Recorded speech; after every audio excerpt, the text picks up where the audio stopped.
ನಮಸ್ಕಾರ, ಹೇಗಿದ್ದೀರಾ ಸ್ನೇಹಿತರೆ? ಪ್ರಣವ್ ಮುಖರ್ಜಿ ನಿಮ್ಗೆ ತುಂಬಾ ಚೆನ್ನಾಗಿ ಗೊತ್ತಿದೆ. ನಮ್ಮ ದೇಶದ ರಾಷ್ಟ್ರಪತಿ ಆಗಿದ್ದವರು. ಅವ್ರು ಈಗ ನಮ್ಮ ಜೊತೆಗಿಲ್ಲ. ಆದ್ರೆ ಈಗ ಏನಾಗಿದೆ, ಅವ್ರ ಹೆಸರು ತುಂಬಾ ಮುನ್ನೆಲೆ ಬಂದಿದೆ. ಬೇರೆ ಬೇರೆ ಕಾರಣಗಳಿಂದಾಗಿ ಅವ್ರ ಹೆಸರು ಈಗ ಬಹಳಷ್ಟು ಚರ್ಚೆಗೆ ಒಳಗಾಗ್ತಾ ಇದೆ. ಇದಕ್ಕೆ ಕಾರಣ ಏನು ಅಂತ ಹೇಳಿದ್ರೆ, ಮನಮೋಹನ್ ಸಿಂಗ್ ಅವರು ಇತ್ತೀಚೆಗೆ ತೀರ್ಕೊಂಡ್ರು. ಆ ಸಂದರ್ಭದಲ್ಲಿ ನಡೆದಂತಹ ಕೆಲವೊಂದು ಘಟನೆಗಳಿಂದಾಗಿ ಈಗ ಪ್ರಣವ್ ಮುಖರ್ಜಿ ಅವರ ಹೆಸರು ಮುನ್ನೆಲೆ ಬಂದಿದೆ. ನಿಮ್ಗೆ ಹಿಂದೆ ನಡೆದಿರುವಂತಹ ಎಲ್ಲ ವಿದ್ಯಮಾನಗಳು ಗೊತ್ತು, ಆದ್ರೂ ಕೂಡ ಹೇಳ್ತೇನೆ. ಮನಮೋಹನ್ ಸಿಂಗ್ ಅವರು ತೀರ್ಕೊಂಡಾಗ ಅವರಿಗಾಗಿ ಒಂದು ಸ್ಮಾರಕವನ್ನು ಮಾಡಬೇಕು ಅಂತ ತಗೊಂಡು ಕಾಂಗ್ರೆಸ್ ಹಠಕ್ಕೆ ಬಿತ್ತು. ಸಾಮಾನ್ಯವಾಗಿ ಮಾಡ್ತಾರೆ. ಆದ್ರೆ ಕಾಂಗ್ರೆಸ್ ಏನ್ ಹೇಳ್ತಾ ಇತ್ತು ಅಂತ ಹೇಳಿದ್ರೆ, ಅವ್ರನ್ನ ಎಲ್ಲಿ ನೀವು ದೇಹದಾನ ಮಾಡ್ತಿರೋ ಅದೇ ಸ್ಥಳದಲ್ಲಿ ಅವರಿಗೆ ಸ್ಮಾರಕವನ್ನು ಮಾಡಬೇಕು ಅಂತ ಹೇಳಿದ್ರು. ಆದ್ರೆ ಅದಕ್ಕೆ ಮೋದಿ ಮತ್ತು ಅಮಿತ್ ಶಾ ಅವರು ಒಪ್ಪಲಿಲ್ಲ. ಅದಕ್ಕೆ ಬಹಳಷ್ಟು ಕೆಲಸಗಳಾಗಬೇಕು, ಒಂದು ಟ್ರಸ್ಟ್ ಆಗಬೇಕು, ಈ ರೀತಿ ಅವರ ಫ್ಯಾಮಿಲಿಯಿಂದ ಪರ್ಮಿಷನ್ ತಗೊಳ್ಬೇಕು, ಈ ರೀತಿಯಲ್ಲಿ ಬಹಳಷ್ಟು ನಿಯಮಗಳಿದೆ. ಈ ನಿಯಮಗಳನ್ನ ಮೀರಿ ಏನು ಮಾಡ್ಲಿಕ್ಕೆ ಸಾಧ್ಯ ಇಲ್ಲ. ಹಾಗಾಗಿ ನಂತರ ಅವರಿಗೆ ಎಲ್ಲಿ ಸ್ಮಾರಕ ಮಾಡಬೇಕು ಅನ್ನೋದನ್ನ ನಿರ್ಧಾರ ಮಾಡೋಣ ಅಂತಕೊಂಡು ಹೇಳಿದ್ದಾರೆ. ಈಗಾಗಲೇ ಕೆಲವೊಂದು ಸ್ಥಳಗಳನ್ನ ಅವರ ಫ್ಯಾಮಿಲಿಯವ್ರಿಗೆ ತಿಳಿಸಿದಾರಂತೆ. ಅವ್ರಿಗೆ ಫೈನಲ್ ಮಾಡಬೇಕಾಗಿದೆ. ಇದರ ಮಧ್ಯದಲ್ಲಿ ಏನಾಗಿದೆ, ಪ್ರಣವ್ ಮುಖರ್ಜಿ ಅವ್ರ ವಿಷಯ ಈಗ ಮೇಲ್ಗಡೆ ಬಂದಿದೆ. ಅಂದ್ರೆ ಪ್ರಣವ್ ಮುಖರ್ಜಿ ಅವರು ತೀರ್ಕೊಂಡು ಇಷ್ಟು ವರ್ಷ ಆದ್ರೂ ಕೂಡ ಅವರಿಗೊಂದು ಸ್ಮಾರಕವನ್ನ ಮಾಡ್ಲಿಲ್ಲ ಅಂತ ಒಂದು ಕೂಗು ಈಗ ಹೇಳ್ತಾ ಇದೆ. ಅದಕ್ಕೆ ಮುಖ್ಯ ಕಾರಣ ಏನು ಅಂತ ಹೇಳಿದ್ರೆ, ಪ್ರಣವ್ ಮುಖರ್ಜಿ ಅವರ ಮಗಳು ಶರ್ಮಿಷ್ಠಾ ಮುಖರ್ಜಿ ಅಂತ ತಗೊಂಡಿದ್ದಾರೆ. ಅವರು ಈಗ ಈ ವಿಷಯಗಳನ್ನೆಲ್ಲ ಮೇಲ್ಗಡೆ ತರ್ತಾ ಇದ್ದಾರೆ. ಅಂದ್ರೆ ಅಲ್ಲಿ ಏನ್ ಹೇಳ್ತಾ ಇದ್ದಾರೆ ಅಂತ ಹೇಳಿದ್ರೆ, ಪ್ರಣವ್ ಮುಖರ್ಜಿ ಅವರು ಕೊನೆಯ ಕಾಲದವರೆಗೂ ಅವರು ಕಾಂಗ್ರೆಸ್ಗೆ ನಿಷ್ಠರಾಗಿದ್ದವರು. ಕಾಂಗ್ರೆಸ್ನಲ್ಲಿ ಬಹಳಷ್ಟು ದೊಡ್ಡ ದೊಡ್ಡ ಹುದ್ದೆಗಳನ್ನ ನಿರ್ವಹಿಸಿದವರು. ಅದೆಲ್ಲದಕ್ಕಿಂತ ಮುಖ್ಯವಾಗಿ ಅವರೇ ನಮ್ಮ ದೇಶದ ಪ್ರಧಾನಮಂತ್ರಿ ಆಗ್ಬೇಕಿತ್ತು. ಅದ್ರ ಬದಲಿಗೆ ಮನಮೋಹನ್ ಸಿಂಗ್ ಅವರನ್ನ ಪ್ರಧಾನಮಂತ್ರಿಯಾಗಿ ಮಾಡಿದ್ರು. ಅದರಿಂದ ಬಹಳಷ್ಟು ನೊಂದ್ಕೊಂಡಿದ್ರು ಪ್ರಣವ್ ಮುಖರ್ಜಿ ಅವರು. ಯಾಕಂತ ಹೇಳಿದ್ರೆ, ಮನಮೋಹನ್ ಸಿಂಗ್ ಅನ್ನ ಇವ್ರು ಯಾಕೆ ಪ್ರೈಮ್ ಮಿನಿಸ್ಟರ್ ಮಾಡಿದ್ರು ಅನ್ನೋದು ನಿಮ್ಗೆ ತುಂಬಾ ಜನ ಗೊತ್ತಿದೆ. ಮನಮೋಹನ್ ಸಿಂಗ್ ಯಾವಾಗ್ಲೂ ಅಷ್ಟೇ ಈ ಸೋನಿಯಾ ಗಾಂಧಿ ಇರ್ಬೋದು ಅಥವಾ ರಾಹುಲ್ ಗಾಂಧಿ ಇರ್ಬೋದು, ಇವ್ರು ಏನ್ ಹೇಳಿದ್ರು ಆ ಮಾತನ್ನ ಅವ್ರು ಕೇಳ್ತಾ ಇದ್ರು. ಹಾಗಾಗಿ ಅವ್ರನ್ನ ಇಲ್ಲಿಯ ಪ್ರೈಮ್ ಮಿನಿಸ್ಟರ್ನಾಗಿ ಮಾಡಿದ್ರು. ಅಂದ್ರೆ ರಬ್ಬರ್ ಸ್ಟಾಂಪ್ ಅಂತ ಹೇಳ್ತಾರಲ್ಲ, ಆ ರೀತಿಯಾಗಿ ಅವ್ರನ್ನ ಉಪಯೋಗಿಸ್ಕೊಂಡ್ರು. ನೀವು ಹಲವಾರು ಸಭೆಗಳಲ್ಲಿ ನೋಡಿರ್ಬೋದು, ಅಥವಾ ಅವರ ವಿದೇಶ ಭೇಟಿ ಸಂದರ್ಭದಲ್ಲಿ ಇರ್ಬೋದು, ಅಥವಾ ಯಾವ್ದಾದ್ರು ವಿದೇಶಿ ಗಣ್ಯರು ನಮ್ಮ ದೇಶಕ್ಕೆ ಆಗಮಿಸಿದ್ದಾಗ ಅವ್ರನ್ನ ಭೇಟಿ ಮಾಡ್ತದಂತ ರೀತಿ ಎಲ್ಲದೂ ನೀವು ನೋಡ್ಬೋದಿತ್ತು. ಯಾಕಂತ ಹೇಳಿದ್ರೆ, ಅಲ್ಲಿ ಮನಮೋಹನ್ ಸಿಂಗ್ ಅವರು ಆ ಕಾರ್ಯಕ್ರಮದಲ್ಲಿ ಇದ್ರು ಕೂಡ ಅವ್ರನ್ನ ಸೈಡ್ ಲೈನ್ ಮಾಡಿ ಸೋನಿಯಾ ಗಾಂಧಿ ಮತ್ತು ರಾಹುಲ್ ಗಾಂಧಿ ಅವ್ರ ಜೊತೆಗೆ ಜಾಸ್ತಿ ಮಾತಾಡ್ತಾ ಇದ್ದಾರೆ. ಅಂದ್ರೆ ವಿದೇಶಿ ಗಣ್ಯರ ಜೊತೆಗೆ, ಅದು ಯಾವುದೇ ದೇಶದ ಪ್ರಧಾನಿ ಆಗಿರ್ಬೋದು ಅಥವಾ ರಾಷ್ಟ್ರಾಧ್ಯಕ್ಷರಾಗಿರ್ಬೋದು, ಯಾರು ಬಂದ್ರು ಕೂಡ ಅವ್ರ ಜೊತೆಗೆ ಇವರೇ ಮಾತಾಡ್ತಾ ಇದ್ರು. ಕೇವಲ ಮನಮೋಹನ್ ಸಿಂಗ್ ಕೇವಲ ಒಂದು ಸೈನ್ ಆನ್ ಮಾಡ್ತಾ ಇದ್ರು ಬಿಟ್ರೆ ಬೇರೆ ಯಾವುದೇ ರೀತಿಯಾದಂತಹ ಅಧಿಕಾರ ಅವ್ರ ಕೈಲಿ ಇರಲಿಲ್ಲ. ಅಧಿಕಾರವನ್ನು ನಡೆಸ್ತಾ ಇದ್ದು ಸೋನಿಯಾ ಗಾಂಧಿ ಮತ್ತೆ ರಾಹುಲ್ ಗಾಂಧಿ ಅನ್ನೋದು ಎಲ್ಲರಿಗೂ ಗೊತ್ತಿರುವಂತಹ ವಿಷಯ. ಒಂದ್ ವೇಳೆ ಪ್ರಣವ್ ಮುಖರ್ಜಿ ಅವ್ರನ್ನ ಇವ್ರು ಏನಾದ್ರೂ ಪ್ರಧಾನಮಂತ್ರಿ ಮಾಡಿದ್ದಿದ್ರೆ ಖಂಡಿತವಾಗಿ ಅವರು ಇವರ ಮಾತನ್ನ ಕೇಳ್ತಾ ಇರಲಿಲ್ಲ. ಕಾಂಗ್ರೆಸ್ನ ಉಳಿದ ನಾಯಕರ ಮಾತು, ಅಂದ್ರೆ ಮುಖ್ಯವಾಗಿ ಹೇಳ್ಬೇಕು ಅಂದ್ರೆ ಸೋನಿಯಾ ಗಾಂಧಿ ಮತ್ತೆ ರಾಹುಲ್ ಗಾಂಧಿ ಅವರ ಮಾತನ್ನ ಕೇಳ್ತಾ ಇರಲಿಲ್ಲ. ಯಾಕಂದ್ರೆ ಅವ್ರಿಗೆ ಆ ಒಂದು ತಾಕತ್ತಿತ್ತು, ಸ್ವಂತ ನಿರ್ಧಾರ ತಗೊಳ್ತಾ ಇದ್ರು. ಎಲ್ಲದಕ್ಕಿಂತ ಮುಖ್ಯವಾಗಿ ಬಹಳಷ್ಟು ರಾಜಕೀಯದಲ್ಲಿ ಅನುಭವ ಇದ್ದಂತಹ ವ್ಯಕ್ತಿ. ಆದ್ರಿಂದ ಅವ್ರನ್ನ ಸೈಡ್ ಲೈನ್ ಮಾಡಿದ್ರು. ಕೊನೆಗೆ ಅವ್ರನ್ನ ರಾಷ್ಟ್ರಪತಿಯನ್ನಾಗಿ ಮಾಡಲಾಯ್ತು. ನಂತರ ಅವರು ತೀರ್ಕೊಂಡ ಸಂದರ್ಭದಲ್ಲಿ ಕೂಡ ಅಷ್ಟೇ ಅವರಿಗೆ ಒಂದು ಸ್ಮಾರಕವನ್ನ ಇಲ್ಲಿವರೆಗೂ ಕೂಡ ಮಾಡಿಲ್ಲ.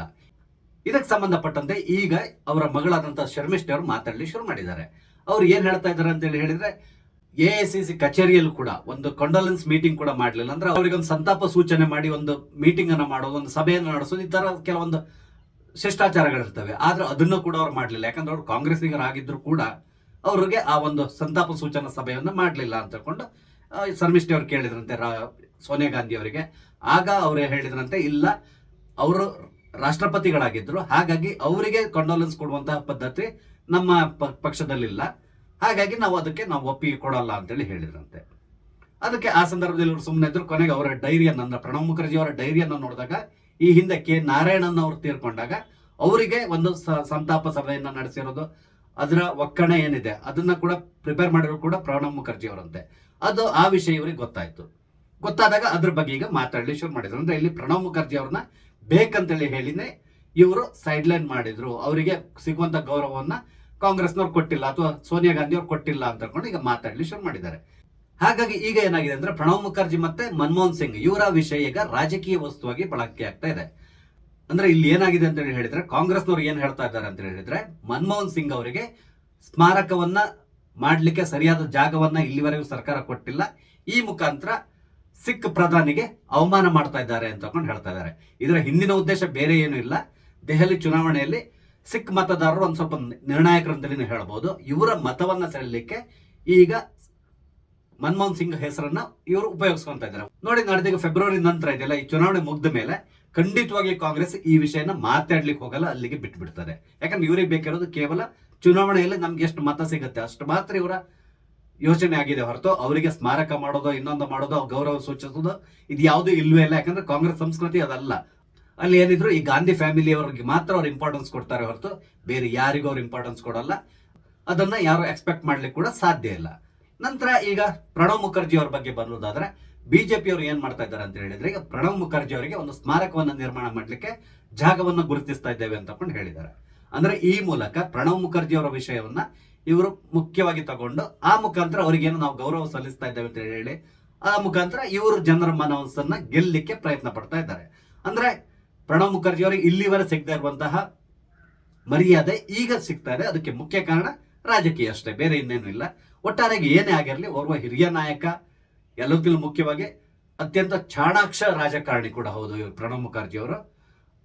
ಇವರಿಗೆ ಈಗ ಏನೋ ಒಂದು ಅವ್ರ ಹೆಸರಲ್ಲಿ ಒಂದು ಸ್ಮಾರಕವನ್ನ ಮಾಡಿ ಅಲ್ಲಿ ಅವ್ರಿಗೆ ಸಂಬಂಧಪಟ್ಟಂತಹ ಎಲ್ಲ ವಸ್ತುಗಳನ್ನು ಇಡೋದು ಇನ್ನೊಂದು ಮಾಡೋದ್ರ ಮುಖಾಂತರ ಅವರಿಗೆ ಒಂದು ಗೌರವವನ್ನ ಕೊನೆಯದಾಗಿ ಸಲ್ಲಿಸ್ತಾ ಇದಾರಲ್ಲ, ಇದಕ್ಕೆ ನಾವು ಖುಷಿ ಪಡಬೇಕಾಗಿದೆ.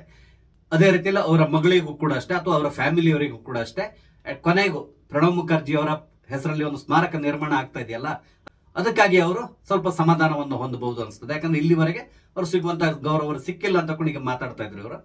ಹಾಗಾಗಿ ಈಗ ಅಲ್ಲಿ ಸೂಕ್ತವಾದಂತಹ ಗೌರವ ಸಿಗ್ತಾ ಇರೋದ್ರಿಂದ ಅವರಿಗೂ ಕೂಡ ಸ್ವಲ್ಪ ಸಮಾಧಾನ ಸಿಗ್ಬಹುದು. ನೋಡೋಣ ಮುಂದಿನ ದಿನಗಳಲ್ಲಿ ಈ ಸ್ಮಾರಕದ ರಾಜಕೀಯ ಎಲ್ಲಿವರೆಗೆ ಹೋಗ್ತದೆ, ಏನೆಲ್ಲ ಆಗ್ತದೆ ಎಲ್ಲವನ್ನೂ ನಾವು ಕಾದು ನೋಡ್ಬೇಕಾಗಿದೆ. ಸ್ನೇಹಿತರೆ, ನಾನು ಹಂಚ್ಕೊಂಡಂತ ವಿಷಯ ನಿಮ್ಗೆ ಇಷ್ಟ ಆದ್ರೆ ದಯವಿಟ್ಟು ಲೈಕ್ ಮಾಡಿ, ಶೇರ್ ಮಾಡಿ, ಹಾಗೆ ದಯವಿಟ್ಟು ನನ್ನ ಚಾನಲ್ ಸಬ್ಸ್ಕ್ರೈಬ್ ಮಾಡಿ. ನಮಸ್ತೆ, ಜೈ ಹಿಂದ್.